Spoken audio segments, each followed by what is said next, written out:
अस्सलाम वालेकुम नाजरीन, हाईटेक न्यूज के खबरनामे में आपका खैर मकदम है। मैं हूं नेहा खान। नजर डालते हैं आज की अहम खबरों पर। अपनी मंगेतर को छोड़कर एक इंस्पेक्टर ने खातून एसआई से छेड़खानी की और एसपी ने इस पर बड़ी कार्रवाई की। जमुई बिहार पुलिस को हमेशा से अपने कारनामों पर फख्र रहा है और वो हमेशा सुर्खियों में रहता है। इस बार मोहब्बत का मामला है जो कि 2 थानों में तैनात एक मर्द और खातून इंस्पेक्टर के दरमियान कई दिनों से चल रहा था। जमुई के सिटी पुलिस स्टेशन में तैनात इंस्पेक्टर विद्यानंद कुमार ने शादी करने से पहले अपनी मंगेतर को धोखा दे दिया और दूसरी खातून पुलिस अहलकार के साथ अफेयर करना शुरू कर दिया, जो कि इंस्पेक्टर को महंगा साबित हुआ। इस मामले में मंगेतर की शिकायत के बाद जमुई के एसपी ने कार्रवाई करते हुए जमुई पुलिस स्टेशन में तैनात सब इंस्पेक्टर विद्यानंद कुमार और उनकी गर्लफ्रेंड ज्योति कुमारी दोनों को मुअत्तल कर दिया।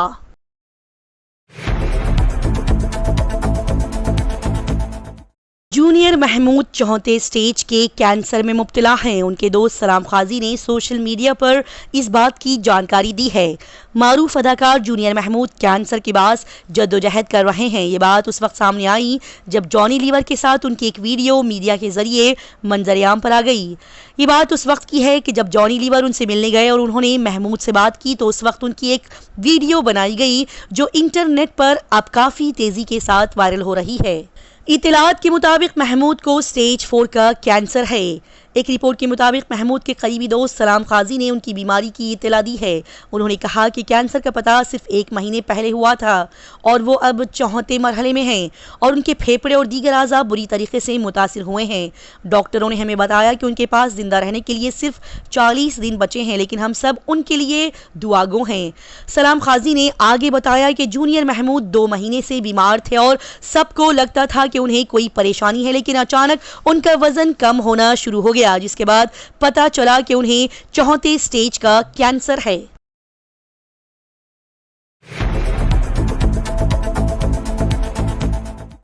तीन रियासतों में बम्पर जीत के बाद वजीर आजम नरेंद्र मोदी की कांग्रेस समेत ऑपोजिशन को वार्निंग। कहा कि अपने आप को सुधारो और बेहतर बनाओ, वरना जैसे कि सभी जानते हैं कि इंतखाबी नतीजे आ चुके हैं। मध्य प्रदेश, राजस्थान समेत 3 रियासतों में बीजेपी की शानदार जीत के बाद वजीर आजम नरेंद्र मोदी कांग्रेस और इंडिया अलायंस पार्टियों को निशाना बनाया। पीएम नरेंद्र मोदी ने बीजेपी हेडक्वार्टर्स में कारकुनों से खिताब करते हुए ये बात कही। ये इंतखाबात कांग्रेस और मुतकब्बर इत्तेहाद के लिए एक बड़ा सबक है। कांग्रेस समेत ऑपोजिशन जमातों पर हमला करते हुए वजीर आजम नरेंद्र मोदी ने कहा कि ऐसी जमातों को आज तंबी की गई है कि वो अपनी इस्लाह कर लें, वरना आज अवाम आपको चुन चुन कर साफ करेगी।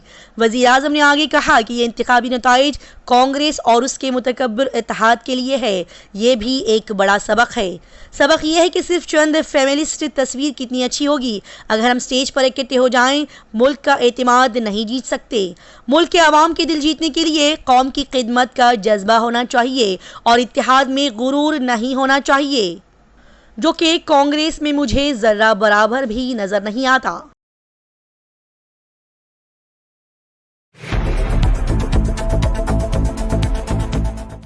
उत्तराखंड की सुरंग में फंसे मजदूरों को बचाने वाले रैट कारकुनों को समाजवादी पार्टी 1-1 लाख रुपया देंगी।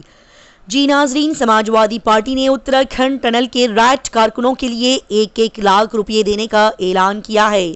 समाजवादी पार्टी ने इन रैट कारकुनों को 1-1 लाख रुपया देने जा रही है, जिन्होंने उत्तराखंड की सुरंग में फंसे 41 मजदूरों की जान बचाई। इसी के साथ ही पार्टी ने मरकजी और रियासती हुकूमतों से भी मुतालबा किया है कि वो इन बहादुर कारकुनों को 10-10 लाख रुपये की इमदाद फराहम करें। साथ ही समाजवादी पार्टी सरबराह अखिलेश यादव ने भी हाल ही में खत्म हुए असेंबली इजलास के दौरान इस मसले को उठाया था।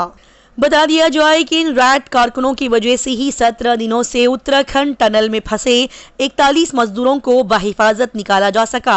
आपको बताते हुए चले कि इससे पहले उत्तराखंड हुकूमत ने रैट चूहे मारने वालों को 50,000 रुपये देने का भी ऐलान किया था। उत्तराखंड के वजीर आला पुष्कर सिंह धामी ने कहा कि जो बचाव कारकुन सुरंग की खुदाई के लिए अंदर गए हुए थे, उन्हें रियासती हुकूमत की तरफ से फीकस 50,000 रुपये का इनाम दिया जाए।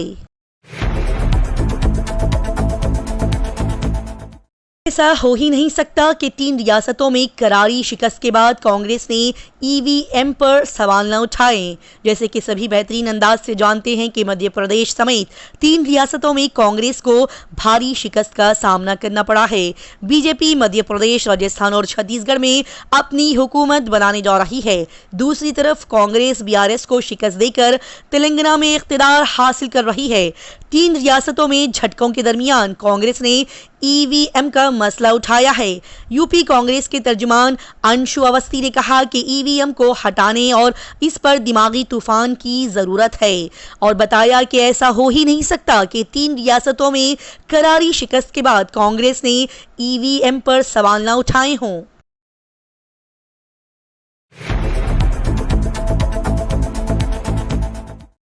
बिरला और अंबानी इस शख्स के मुकाबले में कुछ भी नहीं है। ये शख्स 16 लाख में अपने बालों को कटवाते हैं। इनकी कार और महल सोने के हैं। जैसे कि सभी बखूबी अंदाज से जानते हैं कि कुछ लोग अमीर होते हैं तो कुछ लोग बहुत ज़्यादा अमीर और खुशकिस्मत होते हैं, और इन्हीं में से एक खुशकिस्मत है ब्रुनाई के सुल्तान। आप महीने में सिर्फ 1 या 2 बार अपने बालों को कटवाते होंगे और उसके लिए आप 100 से 1000 रुपये खर्च कर सकते हैं। लेकिन क्या आप ऐसे शख्स को जानते हैं जो बाल कटवाने के लिए आपकी सोच से भी ज़्यादा रकम खर्च करता है? हम बात कर रहे हैं ब्रुनाई के सुल्तान हसनल बल्किया की। वो इतना अमीर है कि उसके नाम उनकी पुरतैश जिंदगी के बाद Guinness book of world record में भी शामिल है। आप इसकी दौलत का अंदाज़ा इस बात से लगा सकते हैं कि वो अपने बाल को कटवाने के लिए $20,000 यानी कि तकरीबन 16 लाख रुपये खर्च करते हैं। आईपीएल 2024 की नीलामी की तारीख और मुकाम का बाज़ाब्ता ऐलान। पहली बार हिंदुस्तान से बाहर खिलाड़ियों की नीलामी होने वाली है। आईपीएल 2024 की नीलामी की तारीख और मुकाम का बाज़ाब्ता तौर पर ऐलान कर दिया गया है। ये मालूमात इससे पहले इंडियन प्रीमियर लीग के ट्विटर अकाउंट पर दी गई थी। बता दिया जाए कि पहली बार आईपीएल की नीलामी हिंदुस्तान से बाहर होने वाली है। आईपीएल की नीलामी 19 दिसंबर को दुबई में होगी। 19 दिसंबर को खिलाड़ियों की बोली लगाई जाएगी और ये पहली बार होगा कि इसका इनेकाद बैरून मुल्क में किया जा रहा है। आईपीएल 2024 के आइंदा सीजन के लिए 19 दिसंबर को नीलामी का दिन करार दिया गया है। उस दिन हिंदुस्तान से बाहर के कुल मिलाकर 1166 खिलाड़ी आईपीएल में हिस्सा लेंगे, जिनमें से 909 अनकैप्ड खिलाड़ी होंगे, जिनमें से 812 हिंदुस्तानी खिलाड़ी होंगे।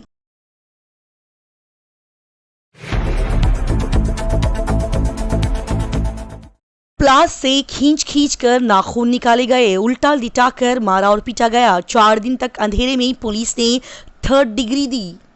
यूपी पुलिस पर मासूम लोगों पर तशद्दुद करने और उन्हें 3rd डिग्री देने का इल्जाम है। ऐसा ही मामला चंदोसी में भी देखने मिला है।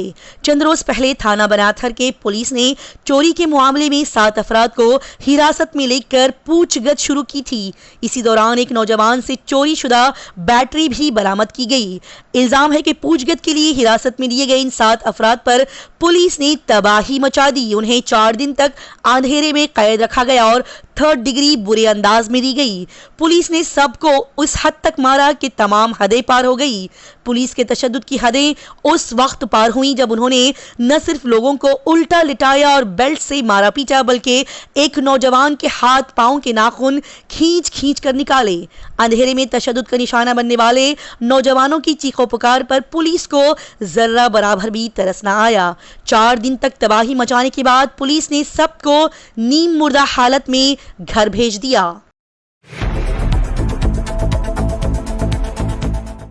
फसल कटने के बाद बारिश आने का क्या फायदा? 3 रियासतों में शिकस्त के बाद कांग्रेस पसमानदा।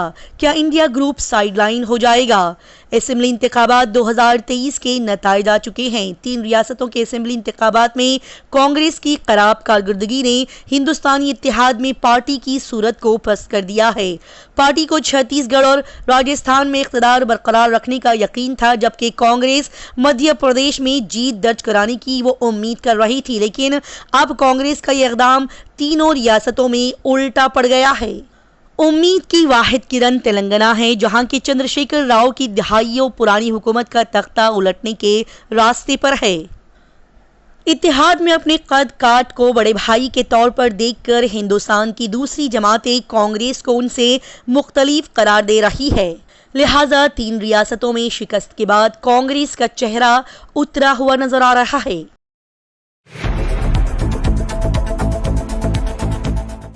सीआईडी फेम दिनेश फडणवीस को दिल का दौरा पड़ा। अदाकार अब वेंटिलेटर पर है। फेमस और मशहूर शो सीआईडी में फ्रेडरिक्स का किरदार अदा करने वाले अदाकार दिनेश फडणवीस को दिल का दौरा पड़ा है, जिसके बाद उन्हें मुंबई के अस्पताल में दाखिल कराया गया। इस खबर से उनके फैंस मद्दाह परेशान हैं और उनकी जल्द सेहतयाबी के लिए दुआगो हैं। दिनेश की खैरियत दरियाफ्त करने के लिए ज्यादातर स्टार कास्ट और सीआईडी के कई अमले के अरकान अस्पताल पहुंचे। अब दिनेश फडणवीस की सेहत पहले से बेहतर बताई जा रही है। इसी के साथ हाईटेक न्यूज खबरनामा इख्तिताम को पहुंचता है। अल्लाह हाफिज।